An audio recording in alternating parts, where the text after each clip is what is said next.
in theory, you guys, effortful control, executive function, and emotion regulation are similar constructs. There's a lot of overlap. Executive function emphasizes cognition. Effortful effortful control emphasizes temperament, so how you react to situations. And then both of them undergird emotional regulation. Many neurological processes underlie these abilities. All advance and get better throughout early childhood. In Erikson's third stage, the crisis here is initiative versus guilt. This is, kids want to try something new and do something great, but when they do it wrong, particularly like on the first time, they feel guilty, they get upset. This, you can see this when kids will try something new for the first time, like helping you cook or helping with something. And if something breaks, they immediately just feel shame, upset, like they're going to get in trouble. There's just this kind of air about them that life is over. This is it. I can't come back from this. And then so how they do come over that, Erikson really thinks is going to kind of shape the rest of their life skills here. So maybe if you have a bad experience and it's really traumatic for you, versus if it's a bad experience but you have social support and you have and you find a way to kind of get over it and learn from the error or the mistakes, then you should be have optimism going forward. Emotion regulation and cognitive maturation tend to develop together. They help each other to advance forward. Of course, I've already kind of mentioned it. The prefrontal cortex is growing, but it doesn't finish growing until late 20s. So this is where we'll see why a lot of kids lack some logic, make some risky decisions later, particularly in adolescence, because that prefrontal cortex is not fully developed.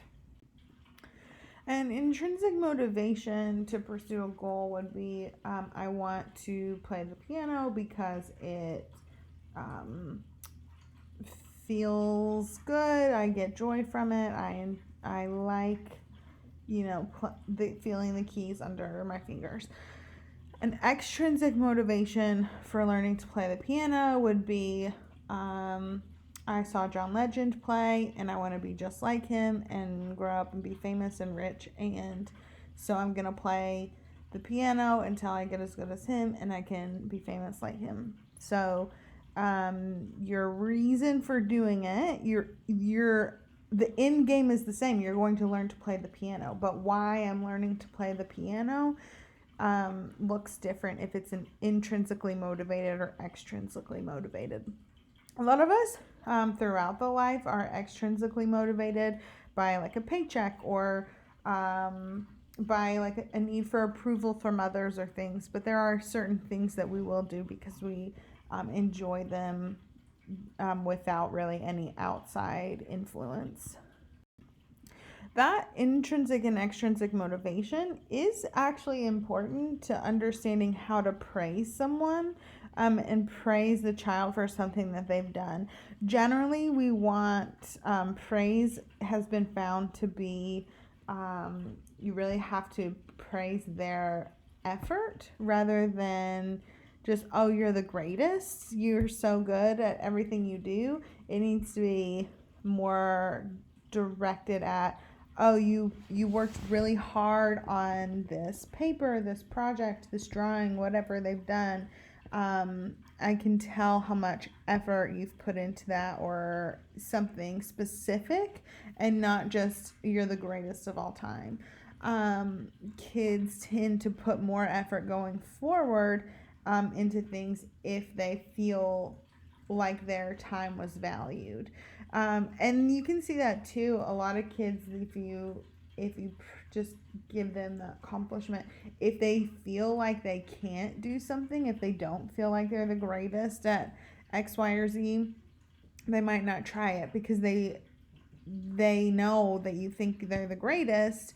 So I'm only going to do something if I'm in fact the greatest at it. I'm afraid to try this new thing because I don't think that I would be the best. Kids play differently in every culture, household, all the things. Everyone kind of has a different way to play.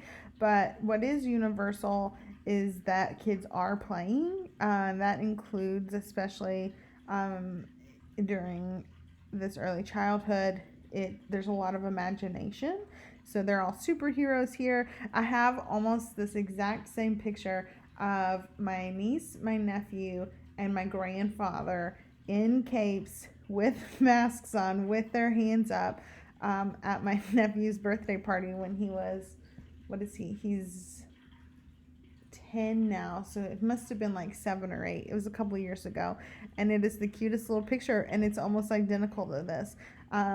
Their kids are playing kind of in this universal way, whatever that looks like. Whoever their superhero is. You don't even need to know a superhero to kind of have this sociodramatic play that you come up with. Kids do like to play with peers. It's kind of starts out slowly, and you kind of see this progression as they get a little bit older. Most of the time, as babies, they're playing on their own, maybe with a parent, an older sibling. Once they get to the toddler stage, they kind of start moving closer. They start by kind of looking at the other person playing, and then they start to slowly playing next to them. So we're playing separately, but we're playing like really close together. And then all of a sudden, before you know it, there's like this interactive play as toddlers. And then once they hit really kind of school age, I guess, they start to do better with peers. Peers do give them an audience, role models, competition, and it helps improve their social interaction generally. It helps further understand kind of the roles that we play, and kind of work through some things. Kids work through a lot of things that they don't understand through role playing. So that's also really beneficial. And I just said this, children get older, their play becomes more social, their brain is maturing. Playmate availability, maybe they do play by themselves if there's not someone around. And the physical setting, are they in a safe space? Are they able to play outside? Are they forced indoors? There's what play looks like, as I've already mentioned, is different based on culture, scenario, whether you're in an urban or a rural environment, etc. But it is still, we're still playing, thank goodness. We see a lot of kids nowadays more playing like on a tablet indoors than playing outside as we would have 20 or 30 years ago. So it just depends. A lot of things are shifting, but we'll see how that plays out, how it actually affects kids in the long term.